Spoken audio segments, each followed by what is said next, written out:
ఎవరెత్తుకు వస్తాడు? మరొకసారి నిరీక్షణ గల వారి ఎత్తుకు వస్తాడు.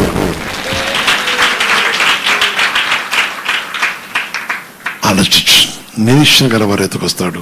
ఎన్నో విషయాల్లో ఎదురు చూస్తున్నాం. పరిశుద్ధాత్మ దేవుడు మనం విడిపించి కనికరించే దేవుడు. నిరీక్షణ అనేది దేవుడు మనకు అరచేశాడు కనుక ప్రభు సన్నిధి విషయాన్ని మనం జ్ఞాపం చేసుకొని ఆయన మాట ఈ మాట చేస్తున్నాడు. ప్రేమను వెళ్ళరా, వర్షములు ఆయన మన ఎద్దకు వచ్చేవాడు, అని మనతో ఉండేవాడు, ఆయన మన ప్రేమిస్తున్న దేవుడు అని వాక్యం చేస్తుంది. అందుకని ఈరోజు విషయాన్ని గ్రహించి వాక్యంతో కలిసి ఉంటూ కోసం పరిశుద్ధాత్మదేవతో నిలిచి ఆయన కోసం నిలిచినప్పుడు తప్పక. అందుకని అబ్రహాము ఆయన శరీరం మృతత్వమైనను తనక నిరీక్షణ విడిచిపెట్టలేదని రోమీయులకు రాసిన పత్రిక 4 చూస్తే 5:18 దేవుని వాక్యం చేస్తుంది. రోమీయులకు రాసిన పత్రిక 4:18 దేవుని వాక్యం చేస్తుంది. నీ సంతానము ఇలాగు ఉండనని, నీ సంతానం ఇలాగుడని చెప్పిన దాన్ని బట్టి తన అనేక జన్మలకు తండ్రి అగునట్లు, తాను అనేక జన్మలకు తండ్రి అగునట్లు నిరీక్షణకు ఆధారం లేనప్పుడు అతను నిరీక్షణ కలిగి నమ్మాను. ఈరోజు ఏమంటారు మీరు? మరి నమ్మాలా వద్దా? నమ్మాలా వద్దా? నిరీక్షణ కావాలి. నిరీక్షణ అనేది చాలా విలువైనది. విశ్వాసానికి కర్త అంటే విశ్వాసముకు బలమైనది ఏంటంటే నిరీక్షణే. నిరీక్షణ గల వల్ల క్రియలు కలిగి ఉంటారు. నిరీక్షణ గల వారు క్రియలతో ప్రవర్తిస్తుంటారు. నా ప్రియమైన సహోదర సోదర, ఆయన మన ప్రేమించిన దేవుడు. మరొకసారి జ్ఞాపం చేసుకో, నిరీక్షణ గల వారమై ఆయన సన్నిధిలో మనం ఉండే విషయంలో మరి ఆయన తొలకర కరవరుష కురిపించడం కానీ మన మీద కురిపిస్తున్న దేవుడు.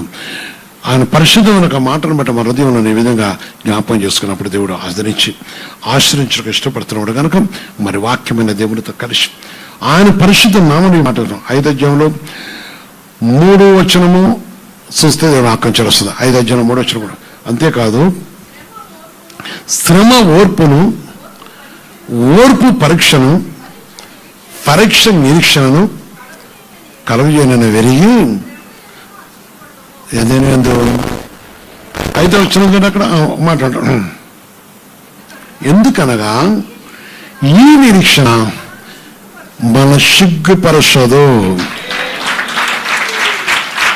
ఎందుకనగా ఈ నిరీక్షణ మనల్ని సిగ్గుపరచదు. మన సిగ్గుపరిచేది కాదు, మన విమోచించేది, మన కనికరించేది, మన బలపరిచేది, మనకు సహాయం చేసేవాడు ఆయనే. ఈ నిరీక్షణ మన సిగ్గుపరిచేది కాదు. ఈ నిరీక్షణ బట్టి మన జీవితానికి గొప్ప మేలు చేయటం కోసం దేవుడు నిరీక్షున్నాడు. పరిశుద్ధతడు ఎందుకు ఎదురు చూస్తున్నవాడు? ఎవరైతే నిరీక్షకుల వారికి సహాయం చేయటం కోసం వారు ఎందుకు తన గొప్ప నుంచి కరుణించుకొని ఇష్టపడుతున్నవాడని ప్రభు మాట చేస్తుంది. ఈ నిరీక్షణ మన సిగ్గుపరిచేది కాదు. అందుకని ఆ నిరీక్షణ కోసం మనం కనిపెట్టుకున్నప్పుడు ఆయన పరిశుద్ధం జ్ఞాపం చేసుకొని సర్వోన్నతమైన దేవునికి జ్ఞాపం చేసుకొని ఆయన పరిశుద్ధమైన దేవుడు కనుక ఆ విషయాన్ని గ్రహిస్తాం. నాడు నేడు ఏకరీతుకున్న దేవుడు, ఆయన సర్వోన్నతమైన దేవుడు కనుక అతని బిడ్డారా నేటి వరకు మన బిడ్డ తన సూత్రక ప్రేమను బట్టి. అందుకని రోమీయులకు రాసిన పత్రిక 8:24 కూడా దేవుని వాక్యం చేస్తుంది. రోమీయులకు రాసిన పత్రిక 8 అనగా మనము నిరీక్షణ కలిగిన వారమై రక్షింపబడితే ఈ నిరీక్షింపబడేది కనపడినప్పుడు నిరీక్షణతో పని ఉండదు. తాను చూస్తున్న దాని కొరకు ఎవరు నిరీక్షగలడు? కనుక మనకిప్పుడు పరిశుద్ధాత్ముడు మన ముందు అనేక విషయాలు రుజువు చేసినవాడు కనుక దేవుని మాట చదువుతుంది. 25వ మాట చెప్తారు అక్కడ. 25వ ఏమంటారు అక్కడ? మళ్ళీ మన చూడని దాని కొరకు నిరీక్షించిన వేడలా ఓపిక దాని కొరకు కనిపెట్టుకున్నాము. కనుక ఈరోజు నా ప్రాణమా ఏమంటాను, నాలో ఎందుకు తొందరపడుతున్నామని ప్రాణంతో చెప్తున్నారు. మనం కూడా విధంగా కలిగి ఉన్నప్పుడు నిరీక్షణ కలిగిన ప్రతి వారికి జయమనిచ్చేవాడు, నిరీక్షణ కలిగిన ప్రతి వారికి విజయం ఇచ్చేవాడు, నిరీక్షణ ప్రతి వారిని కూడా ఆదరించేవాడు, నిరీక్షణ ప్రతి వారి వల్ల తన కృపను చూపించేవాడని ప్రభు వాక్యం చేస్తుంది. నాడు నేడు ఏకరీతికున్న తండ్రి. ఆయన బలిష్టమైన చేతి కింద మనం దాయబట్ట కోసం దేవుడు మనం ప్రేమించాడు.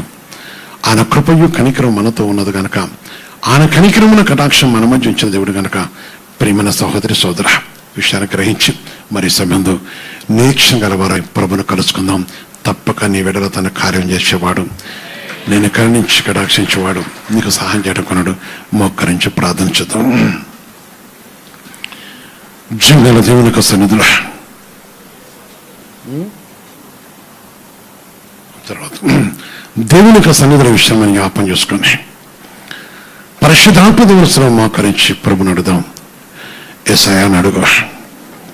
గొప్ప దేవుడా, కనికరం గల దేవుడా, కటాక్షం గల దేవుడు, మన మధ్య ఉన్న తండ్రి, మన ప్రేమించిన దేవుడు.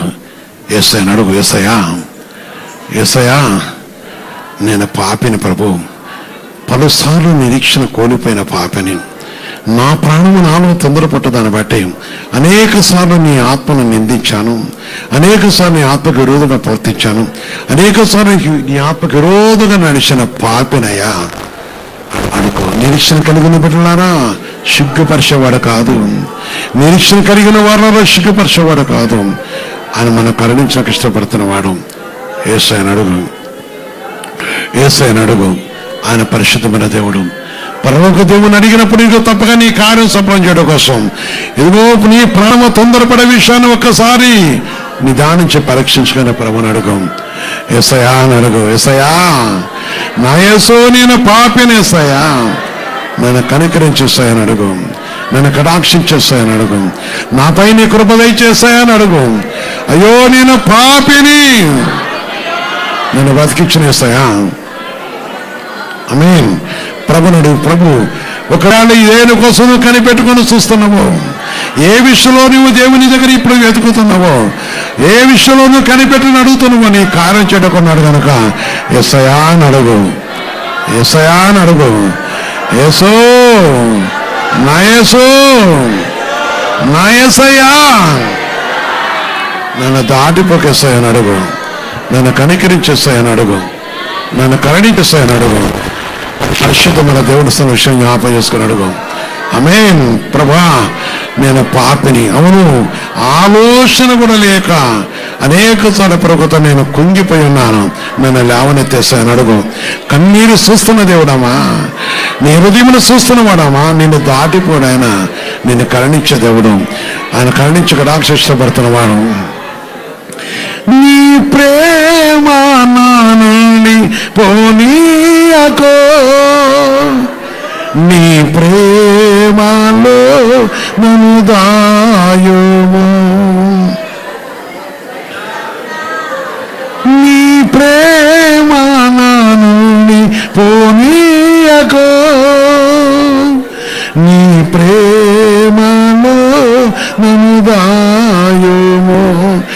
దేయ్యని అడుగుతో నీ వైపు తిరిగితే, నీ వైపు తిరిగితే,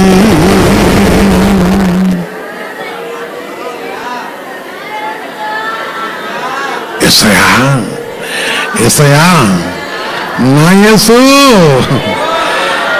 నా నిరీక్షణ సిగ్గుపరచదన్నా కదా, నా ముందుంచిన భక్తుల యొక్క జీవితంలో సిగ్గుపడలేదు కదా.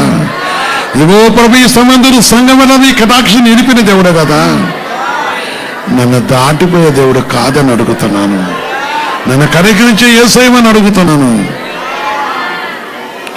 ప్రభు తట్టు ఏ విషయం కోసం ఎదురు చూస్తున్నావో, ఏ విషయం కోసం నిరీక్షణ కలిగి ఉన్నావో, నీ చేతులు ప్రభుత్వతో తడుకో. నీకు సహాయం చేసేవాడు, నిన్ను కనుకరించు. భర్త కోసమా, భర్త కోసమా, ఉద్యోగం కోసమా, గర్భఫలం కోసమా, లేక నీ కుటుంబ సమస్య కొరక, ఏ విషయంలో రుణబాధల కోసం, వ్యాపారం కోసం, ఇంకా అనేక పాపం నుంచి బయటకు రావాలని అడుగుతున్నా. యేసయ్యను అడుగు. యేసయ్యా అని అడుగు. యేసయ్యా అని అడుగు. పరిశుద్ధాత్మ తండ్రి, సర్వోన్నతమైన దేవా, మీ పరిశుద్ధ పాదములకు వందనాలు చెల్లిస్తున్నాం. మీరు పరిశుద్ధులు కదయా. మీ మహాత్మను బట్టి నన్ను మమ్మల్ని కరుణించి మీ కటాక్షం దర్శకతండి. ఈ రోజు ప్రభు భక్తుల యొక్క నిరీక్షణ ఎక్కడున్నదనగా నీ స్థలం దాయబడి ఉంది కదా అయా. నీ కృపను బట్టి ఆశ్రయం ఇవ్వై ఉన్నా కనుకయ్యా, ఏ బిడ్డలు దేని కొరకు కలుగుతున్నారో ఆ విషయం చూస్తున్నది అడిగి వారి భర్తల రక్షణ కోసమా, స్వస్థత కోసమా, మారు మనసు కూడా కుటుంబ రక్షణ కోసం అడుగుతున్నారా, రుణబాధ కోసం అడుగుతున్నారా, వివాహ విషయంలో అడుగుతున్నారా, ఉద్యోగ రీతిలో అడుగుతున్నారా, ఏ విషయం ఎవరు ఏది అడుగుతున్నారో చూస్తున్న దేవుడు కనుక నీ కటాక్షం నాకు దయచేయను ఆయన. అయ్యా మమ్మల్ని దాటిపోకేసయ్యా, మమ్మల్ని దాటిపోకేసయ్యా, నీ కనికరం దయచేయండి. నీ పరిశుద్ధ పాదాలకు వందనాలు తెలుస్తున్నాం. సంఘములో నీ అనేక కారణం చేసుకుని వచ్చిన దేవుడు కదా. ఇదో కొందరు తొందరపడి ప్రభు తండ్రి నీ మాటకు విరోధులైన వారు ఉన్నారు కదా. నీ కృపతో కనుకరించండి, పరిశుద్ధాత్మను కరుణించండి. నీ కృపల సన్నిధి మాకు దయచేతండి. నీ పరిశుద్ధ ప్రతి బిడ్డపై నీ కనికరం దయచేసి పెద్ద ఆశతో వచ్చిన కదా. ఆశతో ఆయా స్థలంలో వింటున్న వారి కుటుంబాన్ని బట్టి, వారి కుటుంబ జీవితాన్ని బట్టి కూడా అడుగుతున్న వారు కూడా జ్ఞాపకం చేసుకొని ప్రతి వారి కుటుంబాలకు కావాల్సిన మేలు దయచేసి మా కుటుంబాలను కరుణిస్తూ మా రక్తంలో రక్షణ దయచేస్తూ మా దేశాన్ని కూడా రక్షణ దయచేతండి. ప్రభు నీకు వందనాలు. మా తెలుగు రాష్ట్రంలో కూడా ప్రభా నీ కృపతో ప్రతి వారికి రక్షణ దయచేతండి. ఇంక ఈ విధంగా ప్రభుత్వాన్ని మేలును ఆశల దీవెన దయచేస్తాం. అధికారులు కూడా జ్ఞాపకం చేసుకొని నీ కృప నడుతూ ప్రభా నీ నామను బట్టి తండ్రి అనేకులు మేలుకరం కూడా సహాయం చేసి దీవించి కనుకొచ్చి మా దేశ రీతిలో కాపుదల దయచేసి యూదులకు సమాధానం చేసేస్తాం. ఇంకా తండ్రి సంఘంలో కాల్చిన ప్రతి ఒక్కరిని తీసి ఆశ్రయించి మీరే దీవించి కనుకరించి కటాక్షించమని యేసుక్రీస్తు పరిశుద్ధ నామమున ప్రార్థించి వరకు వస్తున్నాం తండ్రి.